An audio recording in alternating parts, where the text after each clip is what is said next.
오늘 우리에게 주는 하나님의 말씀은 마카베오 1장, 2장, 8장 말씀, 그리고 갈라디아서 4장 말씀입니다.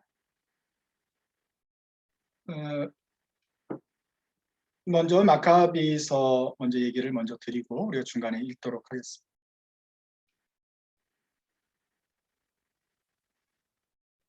크리스마스 직전이 바로 우리가 시애틀에서는 가장 힘든 기간일 것입니다. 아침에 해가 늦게 뜨고 해가 4시, 5시 되면 져서 어두워지고 그렇죠. 비도 많이 오고 가장 밤의 길이가 깁니다. 그러나 좋은 소식은 바로 이 크리스마스 시즌이 동지이기 때문에 이제 다음 주부터는 조금씩 날이 길어질 것입니다. 어쨌거나 이번 주가 가장 힘들고 어두운 기간이다라고 할 수가 있겠습니다. 여러분, 이스라엘 역사 가운데서도 가장 어두운 시기가 있었습니다. 그때가 언제였습니까? 파라오의 밑에서 요셉 이스라엘 민족들이 출애굽하기 직전의 시제도 어두웠고요. 바벨론 지점에 가서 70년 동안 포로 생활할 때도 어두웠습니다.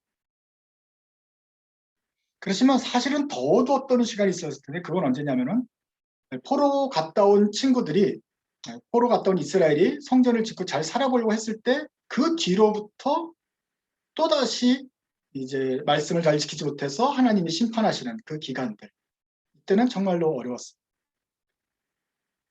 So Christmas is the season when the night is the longest of the year. This is the darkest season of the year. But the Israel, in the history of Israel, when is the most darkest period of the Israel? Under the Pharaoh in the Exodus, before Exodus. And second one is under the Babylon and Persia. They were captive for 70 years. But the most darkest hour is not yet come. So when they come back to Jerusalem, they built a temple and built a wall, and hoping they follow God's law evermore. So they want to build a pure people of God. That was their intention, but they are human. They cannot follow the law exactly. People one by one started act against the law. They failed in every aspect again. 성전 짓고 성벽 짓고 이제 제대로 한번 살아보겠다고 결심은 했지만 이 사람들 또 죄인이기 때문에 또다시 실패합니다. In Malachi, the end of the Old Testament, the Malachi pointed out they are failed in their worship. They bring the wrong animals to the sacrifice to save their money, but they just act like they are worshiping God, but their heart is not. And they have failed in their marriage. They have failed in their social behavior. They are failed in word and failed in deed. So they must be punished. 말라기 선지자가 말했던 것은 너희들이 예배를 잘못 드렸고 또 제사장과 백성들이 또 잘못하고 있고 가정에서도 아내를 버리고 너희들이 정말 말과 행동 모든 면에서 지금 하나님의 율법을 다시 어기고 있다. 경고합니다. 그리고 그때부터 또다시 심판에 들어가게 됩니다. 그런데 이 심판은 좀 이제 길어졌습니다. 40년도 아니고 400년이 길어졌습니다. 그리고 이 심판은 앞에 있는 두 어려운 시기보다 더 캄캄하고 어두운 시기였습니다. So third punishment is deeper and darkest compared to the previous two exile period, because in this period is longer, 400 years. So between Malachi and Matthew, prophet Malachi and John the Baptist, between the two prophets, there's 400 years gap. This is the punishment period. 400 years. And yet, there was no prophet among the people of Israel. 그런데 이 400년이라는 큰 긴 기간 동안에 침묵기와 하나님의 벌이 있었지만 더 힘든 것은 그 기간 동안 선지자도 나타나지 않았다는 사실이죠. 하나님의 백성이 하나님의 말이 전해지지 않아요. 그러니 어떤 소망도 품을 수가 없어요. 왜 이렇게 어떻게 해야 될지를 몰라요. 바벨론에 갔을 때는 계속해서 선지자를 보내서 격려했어요. 이제는 격려도 없어요. 사람도 없어요. 하나님의 말씀을 들을 기간도 없어요. 그냥 그렇게 400년의 기간이 흘렀습니다. 하나님이 우리를 버리셨나? 그렇게 생각했습니다. They must be thinking, is God finally abandoned all of us? 다 그랬어요. 우리 이스라엘. 정말로 어려운 시간이었어요.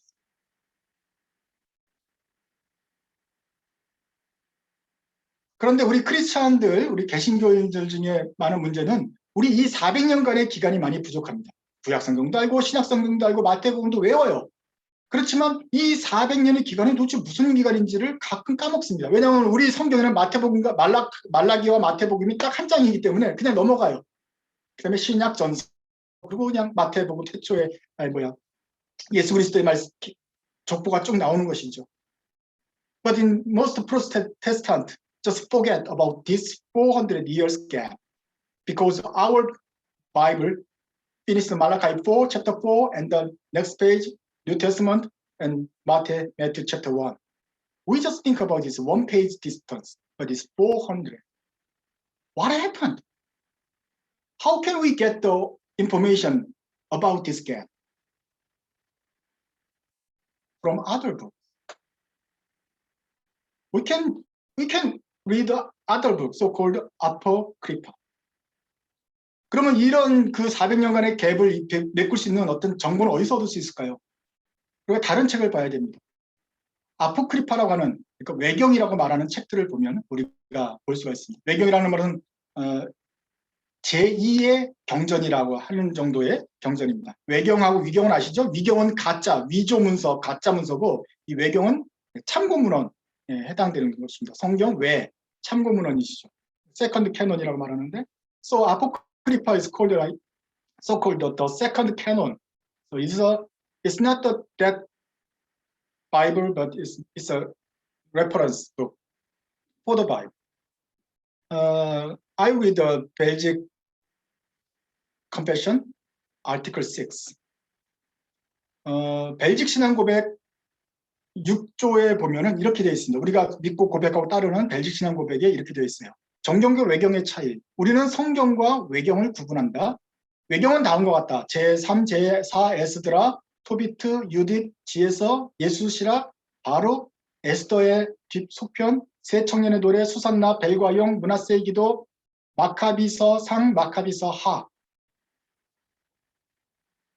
교회는 이들 외경이 정경과 일치하는 한도 내에서는 당연히 그것들을 읽고 교훈을 얻을 수 있다. 그러나 외경은 그것을 증거로 신앙이나 기독교 종교의 어떠한 부분도 확증할 만한 어떠한 능력과 가치도 지니지 않고 나아가 외경은 성경의 권위를 저해하지 못한다. 두 가지 말해요. 이러한 외경이 있다. 이것을 성도는 읽어야 한다. 그렇지만 이것은 성경보다는 낫다. So, two things. There are several apocrypha. Christians should read these books. But the authority and the words of that book of Apocrypha is less than the Bible. They cannot overrule the Bible. Bible is our standard of the faith. So, in the Belgic Confession, approve and encourage to us read the Apocrypha. 그러니까 우리 벨지 신앙고백에서도 외경을 읽으라고 말을 하고 있어요. 이것을 통해서 우리가 신앙의 어떤 정보를 얻으라고 말하고 있어요. 하지만 우리 크리스찬들은 성경에서 아예 카톨릭 성경은 외경을 그래서 넣고 있지만 우리 개신교는 성경에서 아예 빼버리니 이게 있는 줄도 모르고 이게 무슨 이단인 책인지 아무 정보를 모르니 이게 우리가 점점 무지해지고 있다 하는 것을 알 수 있습니다. 다시 한번 우리가 벨식 신앙고백 기억하면서 여러분들이 아포크리파라고 하는 이 책들을 가까이 대하고 친근히 대하면서 주님께서 주신 우리에 대한 정보들로서 또 성경과 같은 권위를 침해하지 못하지만 또 우리가 읽으면은 신앙생활에 유익하는 정보로 여러분들이 읽어주길 원한다. 읽기를 바랍니다.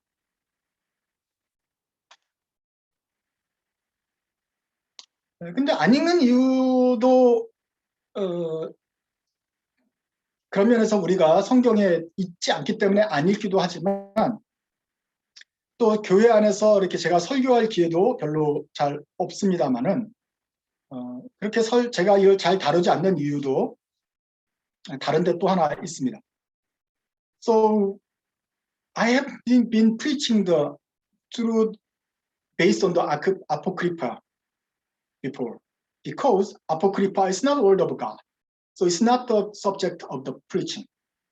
It's a reference. But today I preach the Galatians 4, but we will use the Maccabi Apocrypha today.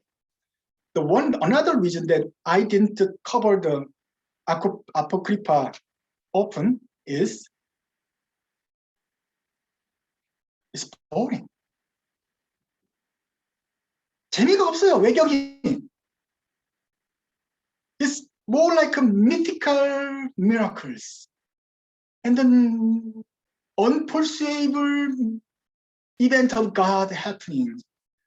It's not like Exodus style. It's no emotional impact. It's just like a boring and some kind of mystic things. They praise God, but I cannot believe this is actually happened. So it's boring. The quality of the liturgy is kind of lesser than the Bible. You can read it, and you can distinguish which one is Bible and which one is Apocrypha. So all the books are kind of boring, and there's nothing too worth mentioning much. But Maccabi, first Maccabi, is different. It's more like a history book covering the 400 years gap between Malachi and Matthew. Maccabi second is more like again mystic event and miracles is boring style. It's like like a hoax. But Maccabi first is good source of history. 마카비서 다 재미없지만 마카비서 1권, 마카비상은 좀 굉장히 좋습니다. 역사적 문서 같아요. 그래서 말라기와 마티오 사이를 이어주는 그 시대를 이해할 수 있는 많은 정보들이 들어있습니다.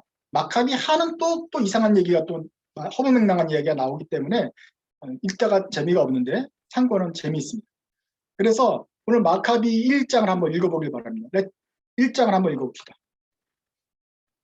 Alexander of Macedon, son of Philip, had come from the land of Kittim and defeated Darius, king of Persians and Medes, who succeeded as ruler. As first of Hellas, he undertook many campaigns, gained possession of many fortresses, and put the local kings to death. So he advanced to the ends of the earth, plundering nation after nation. The earth grew silent before him, and his ambitious heart swelled with pride. He assembled very powerful forces and subdued provinces, nations, and princes, and they became his tributaries. But the time came when Alexander took to his bed, in the knowledge that he was dying. He summoned his officers, noblemen who had been brought up with him from his youth, and divided his kingdom among them when he was still alive. Alexander had reigned 12 years when he died. Each of his officers established himself in his own region. All assumed crowns after his death, they and their heirs after them for many years, bringing increasing evils on the world. From these there grow wicked offshoots. Antiochus Epiphanes, son of Antiochus, once a hostage in Rome. He became king in the 107th year of the kingdom of the Greeks. It was then that there emerged from Israel a set of renegades who led many people astray. Come, they said, let us ally ourselves with the Gentiles surrounding us, for since we are separated ourselves from them, many misfortunes have overtaken us. This proposal proved acceptable, and a number of people eagerly approached the king, who authorized them to practice the Gentiles' observances. So they built a gymnasium in Jerusalem, such as the Gentiles have, disguised their circumcision, and abandoned the Holy Covenant, submitting to Gentile rule as willing slaves of impiety. 여기에 알렉산더가 나옵니다. 그 알렉산더가 바로 여러분이 생각하는 알렉산더 맞습니다. 30살에 왕이 되어서 20살에 왕이 되어서 30살에 죽을 때까지 세계를 정복하면서 그다음에 정복하자마자 인도까지 가다가 죽은 그 바로 그 알렉산더 the Great.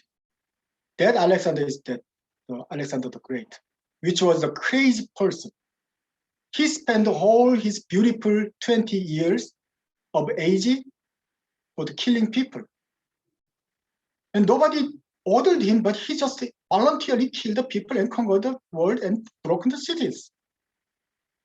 And he died. What is the purpose of his life? We heard about Alexander the Great, but he's like a war mania, in my view. Alexander the Great and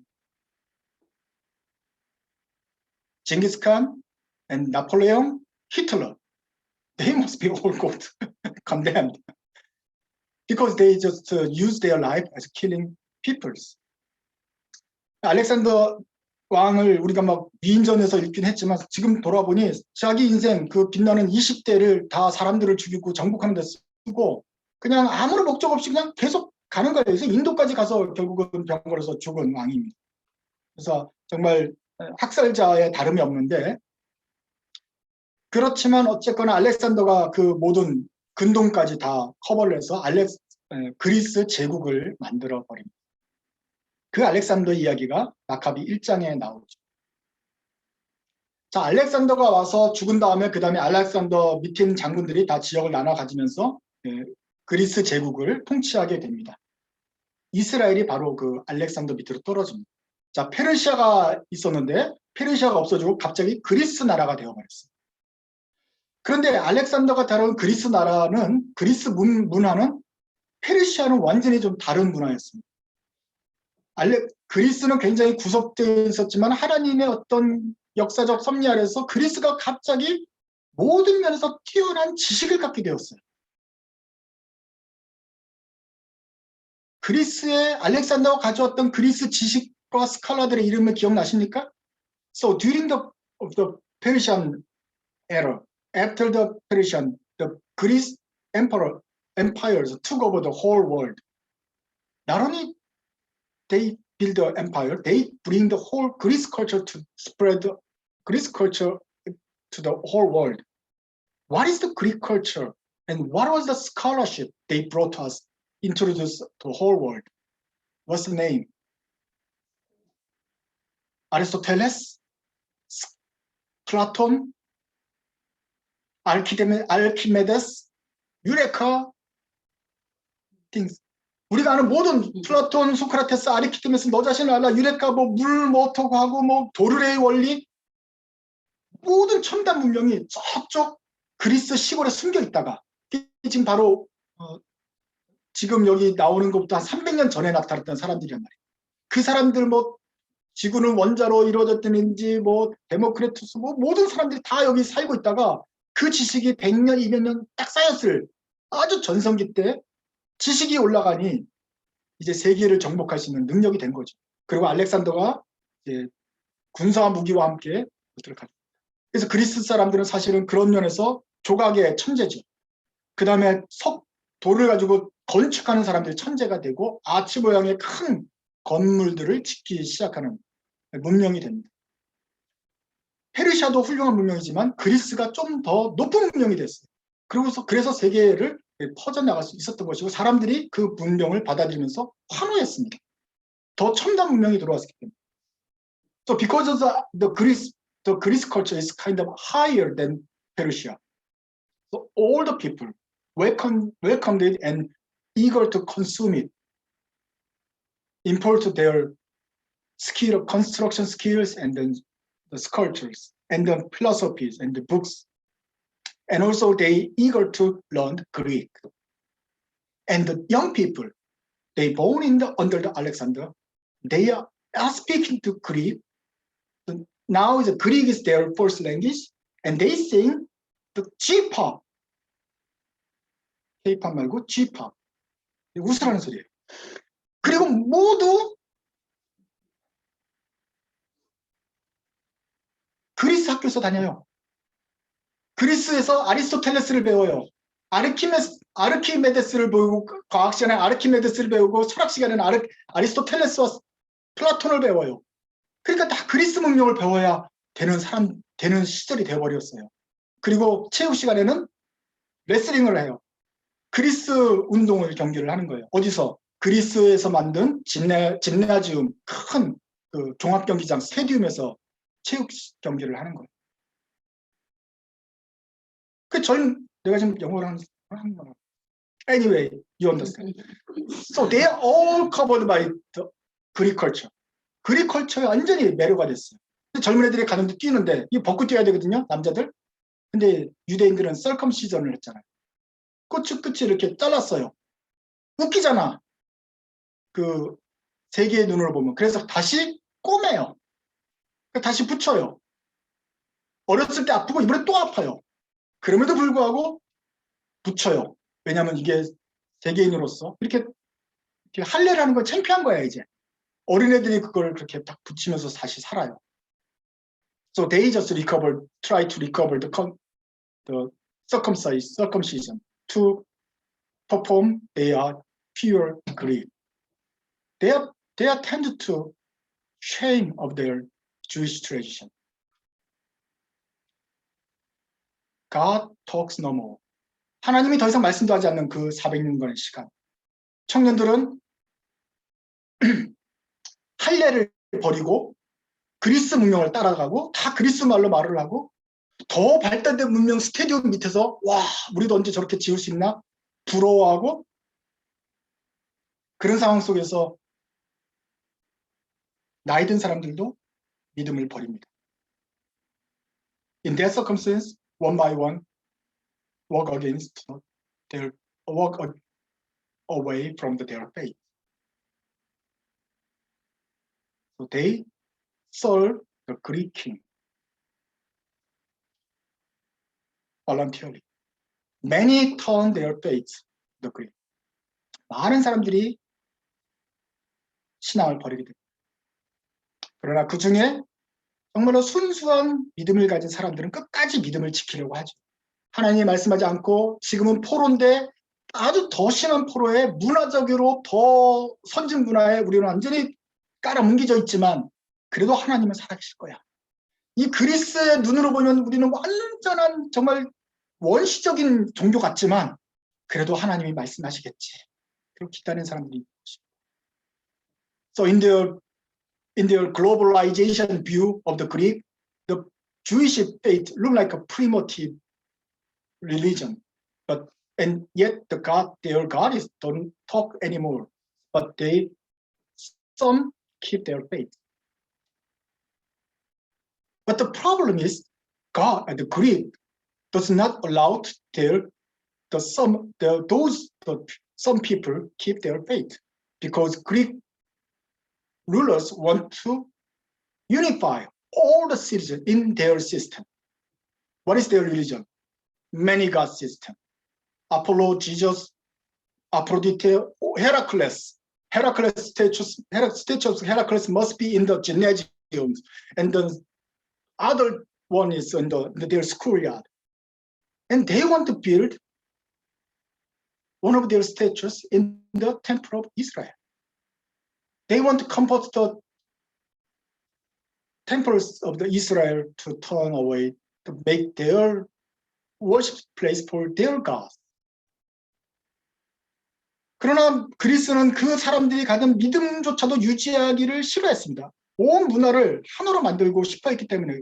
그래서 유대인들이 지키고 싶었던 성전도조차도 없애버리고 그리스 신을 섬기는 신전으로 만들고 싶었습니다. 그리고 실제로 그렇게 했습니다. 그 중에 제사장도 있었어요. 제사장은 절대 내가 죽어도 못하겠다는 제사장이 있었어요. 죽어도 나는 이런 꼴을 못 보겠다. So one priest resisted. Over my dead body. You never built the statues under the temple. And they killed him. As you wish. And another, they'll kill him. They'll kill their families. 가족들을 죽이고 제사장 죽여버리고 그냥 죽여버리고 거기다가 제사를 세우고 그 다음에 이스라엘 백성들이 가장 싫어하는 게 뭘까? 템플을 더럽히는 거다. 어떻게 더럽히는 거예요? 하나님의 율법을 어기서 더럽히는 거예요. 그래서 율법을 이스라엘들이 제일 싫어하는 게 돼지고기를 안 먹는구나. 삼겹살 우리 맨날 먹는데. 그러면 성전에다가 바베큐, 어이구 거기 제물도 드리는 그릴도 잘 돼 있네. 여기다가 돼지를 굽자. 돼지를 막 굽습니다. 그럼 돼지 기름이 막 성전 벽에 오일이 그냥 딱 하고 돼지 기름이 다 배어 있는 거지. 이스라엘은 딱 가는 것 먼저 냄새마저도 벌써 불경한 더러운 것이 성전에 가득하고 그 앞에 서지 못할 곳에 성전에 서지 말아야 될 신상이 세워 있고 완전히 종말론적인 그런 사건이 벌어지게 된 것입니다. 그만큼 그리스의 통치가 잔인했습니다. So they fried the pig bacons. So they contaminated all the tabernacle with the pig oil. The smells, they feel the Jewish smells the punishment of God through the occupation. It was hard. Many people convert to Greek. Many people die because of their faith. So some people of Israel decide to fight back against the Greek to organize a partisan group. 그래서 젊은 몇몇들은 산에 들어가서 게릴라전을 수행하기로 결심을 했습니다. 믿음을 가지고 이 그리스를 물리치자. Can they defeat the Greek, the emperor? 그리스를 물리칠 수 있을까요? 하지만 어쩔 수가 없었어요. 이렇게는 못 살겠다 하면서 그냥 게릴라가 전이 된 것입니다. 그래서 그때부터 싸우기 시작합니다.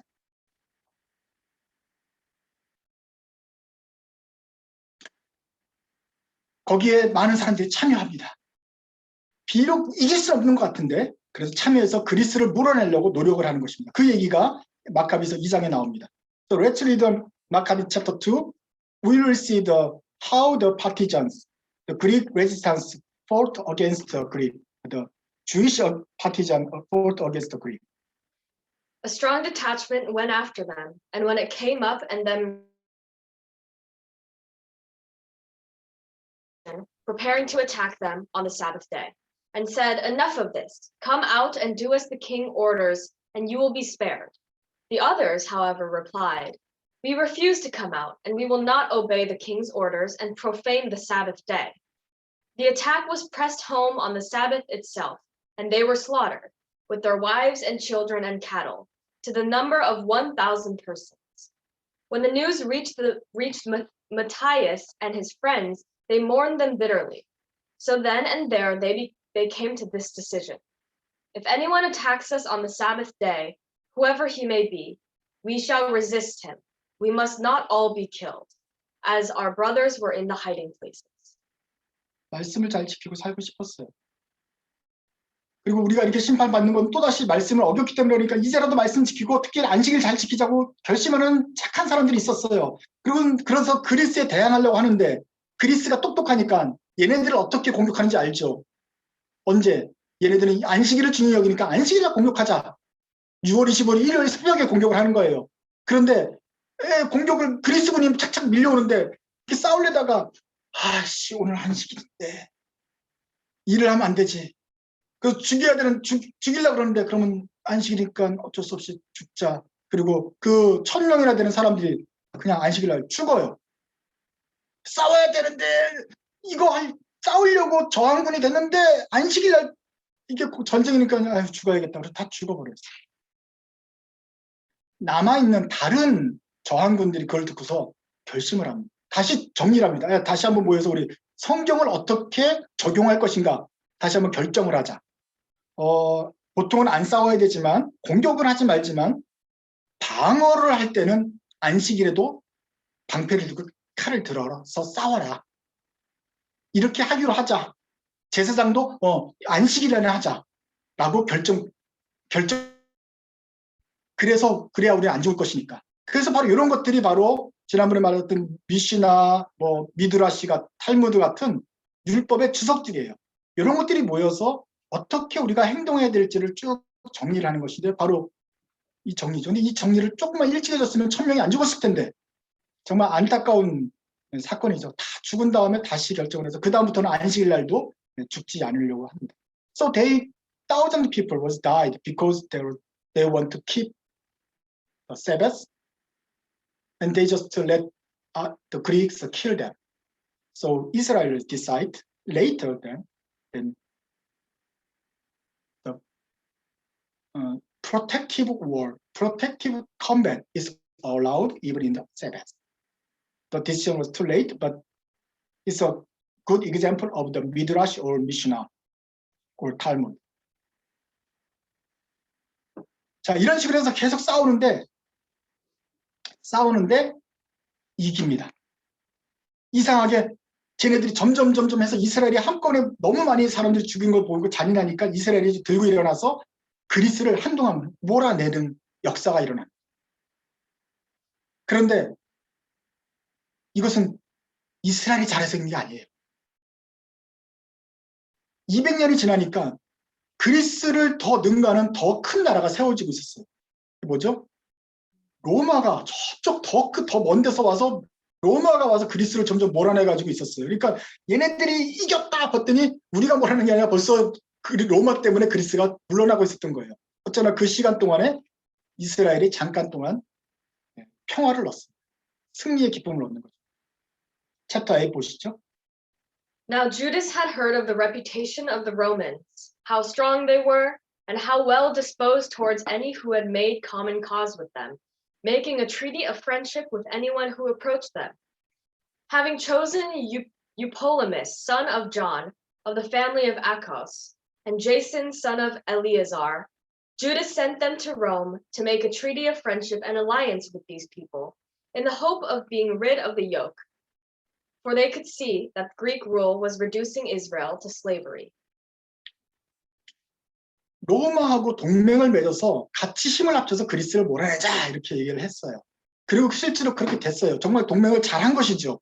그런데 여우가 무섭다고 호랑이를 불러들인 꼴이 됐어요. 이제 다시 로마가 다 아큐파이 한다면 로마의 식민지가 되어버립니다. 처음에는 그냥 너네들 잘 살게 해줄게 했다가 점점 로마가 본색을 더 드러내죠. 자, 그리스가 더 잔인해요. 로마가 더 잔인해요. 역사적으로 로마 군대가 더 강하고 잔인하고 더 살벌하죠. 근데 그때는 그걸 몰랐어요. So they didn't know that Roma was the strong and the hardest army in the history. But they made a friendship with the Roma to defeat the Greeks at the time. They bring to their land, they bring the tiger to their land. 자, 그런 식으로 해서 그리스를 몰아냈습니다. 이스라엘이 얼마나 기뻤겠어요. 아, 하나님 안에서 우리가 어려움을 당했지만 이제 해방을 했다. 이제 우리 유대인의 왕국을 다시 만들었어요. 잠깐. 그러니까 제일 먼저 해야 되는 일은 성전을 깨끗하게 하는 거예요. So after they have a independent for a short time, what will be the first action they take? Was clean the temple. So they took out all the Zeus statues and clean out the temples and then bring the holy sacrifice and worship God again. That is the season of the repair, Hanukkah. It's end of November and December is a Hanukkah season. Jewish people still celebrating the Hanukkah, which was the Maccabi brothers recovered the country and clean the temples of Israel. So Hanukkah and Christmas is more like the December seasons, and Jewish and Christians celebrate together. But Hanukkah is originated from that Maccabi event. 자, 그래서 이 사람들이 성전을 정결케 하는 그 예기를 수전절이라고 그래요. 수전절, 성전을 수리했다. 수전절. 이게 하누카입니다. 그래서 11월 말에서 12월 초에 시작돼서 열흘이고 8일이고 간에 계속 이어지는 보름인지 이어지는 것이 하누카인데 이게 바로 이제 유대인들이 즐기는 요즘 이제 경배하는 하누카하고 우리 크리스마스는 12월이고 그래서 같이 하누카, 이제 크리스마스, 홀리데이를 같이 공유를 하게 되는 것이죠. 이 수전절은 바로 마카비서를 읽어야 이해가 되는 구절이고 이 마카비서에서 그리스 신을 섬기지 않겠다고 죽어간 제사장들 이야기를 듣고 나서 얼마나 이들이 그걸 듣고 나서 얼마나 이 수전절이 그들에게 독립기념일 같은 의미가 있었는지를 우리가 알게 되는 것입니다. So when you read the Maccabi, first Maccabi and second Maccabi, you finally understand how they were suffered under the Greek and how will they celebrate with joy after they recovered the temple. In summary, in 400 years of the darkness hour, the first one under the Persia, first 100 years, and the 200 years is under the Greek, and the last 200 years under the Rome. 그 400년의 침묵 기간에 100년은 페르시아, 200년은 그리스, 그다음에 나머지 100년은 이제 로마의 밑에서 있는 것입니다. 이 400년 동안 어떤 일이 일어났습니까? 사람들은 너무너무 힘든 일을 겪었어요. 옛날에는 바벨론이지만 이제는 우리가 아는 그리스, 로마 가장 나쁜 놈들 밑에서 정말 신음하지 않아요? 정말로 힘든 사람들 살고 성전에서 막 돼지고기를 꽂고 사람들 막 죽이니 너무너무 힘들었어요. 그 정도로 가장 어두운 시기예요. 뭐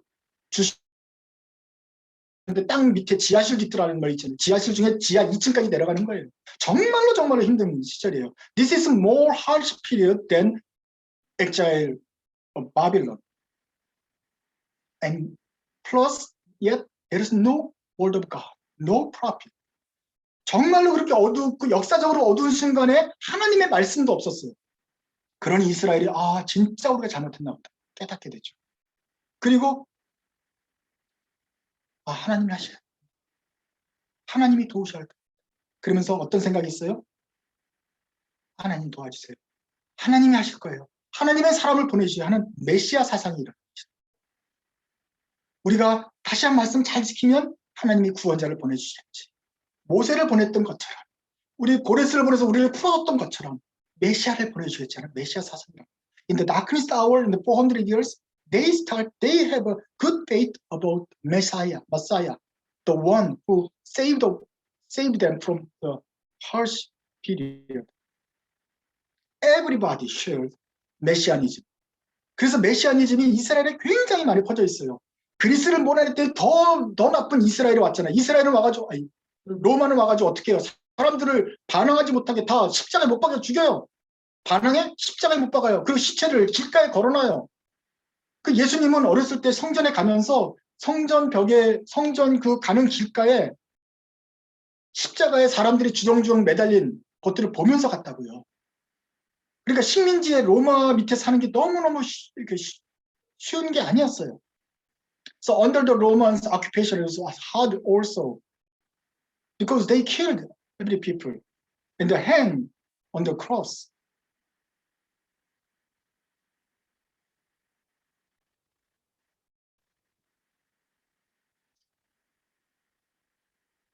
예수님이 오신 다음에 예수님이 죽으셨잖아요. 30년에 죽었으면 70년에 이스라엘은 완전히 망합니다. 그때부터 2000년 동안 이스라엘은 집이 없이 떠돌아다닙니다. 그러니까 그 전에 있는 나라들은 그래도 나라는 세워졌잖아요. 근데 이제 로마가 온 다음부터는 없어져요. 예수님이 온 다음에 40년 뒤에 이스라엘은 없어지는 거예요. After the Jesus born and after Jesus died at the years of 30 and AD 70, Israel was collapsed and destroyed forever by the Tito of the Rome general in Rome.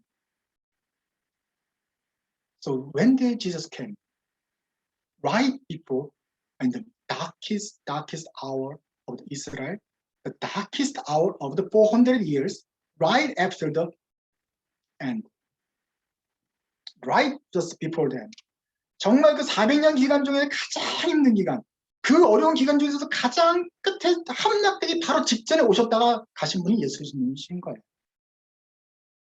그만큼 예수님이 오실 때는 정말 사람들이 간절하게 이제는 못 참겠습니다. 하나님 이제는 정말 보내주셔야 됩니다 하고 간절했던 그 시간이에요.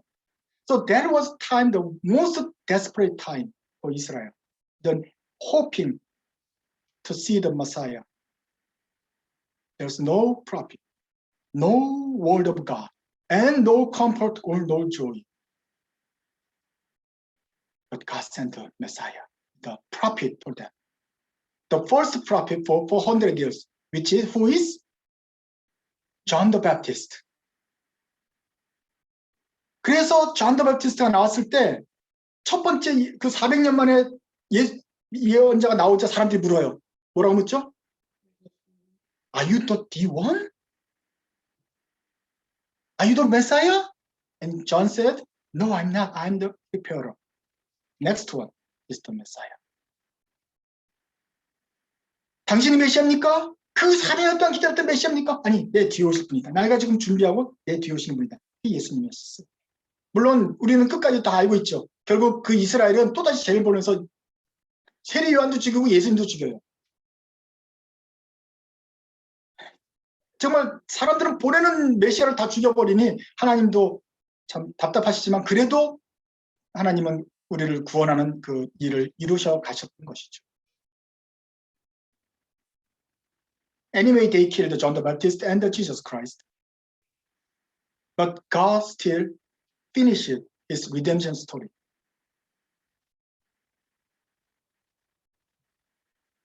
Not his 40, I didn't talk about 40 years. It's 400 years.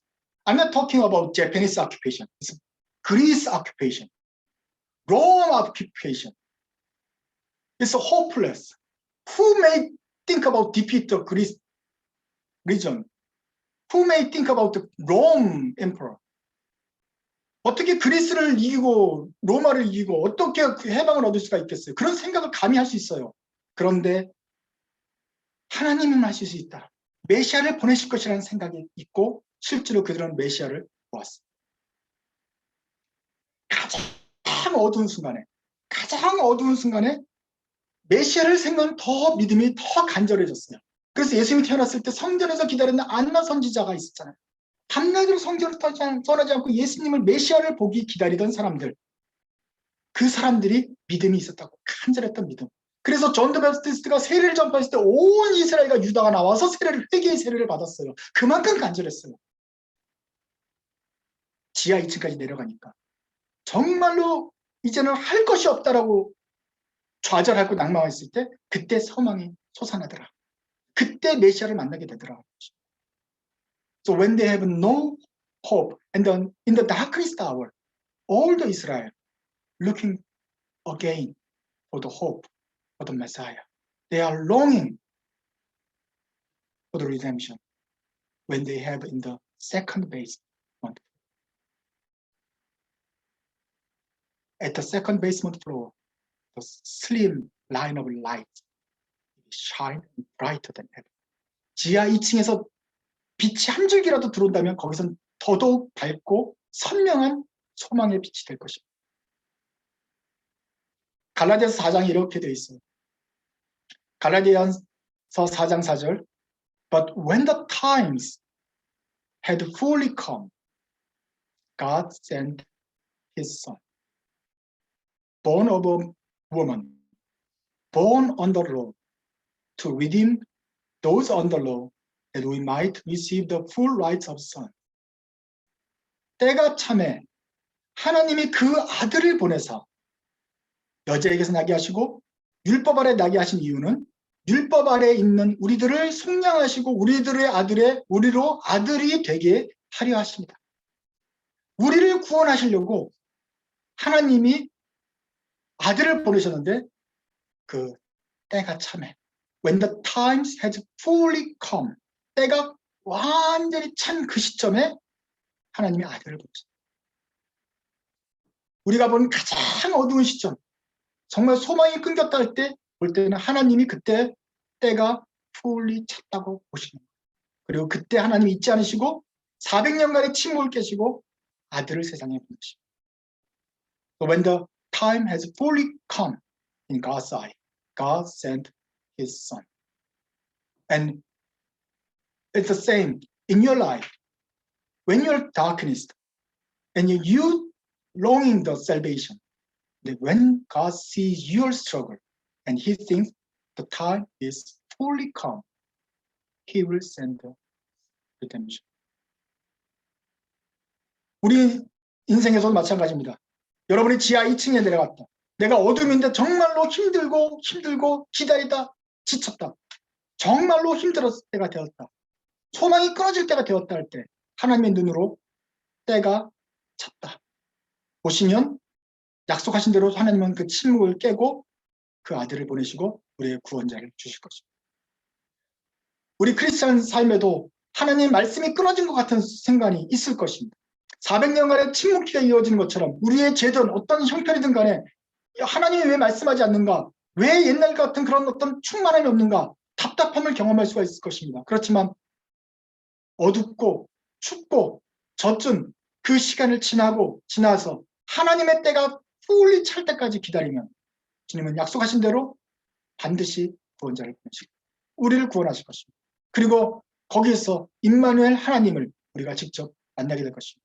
When the time fully come, we finally see the Immanuel God, our Lord. That God does not keep his mouth anymore. 이제는 하나님이 우리에게 침묵하지 않고 말씀하실 시간인 것입니다. 이 하나님의 은혜와 진리가 충만한 예수님을 만났던 것처럼 우리도 이 크리스마스에 빛이 되시고 은혜와 진리로 충만하신 그 메시아를 마침내 만나시는 여러분 되시기 바랍니다. 찬송하시겠습니다.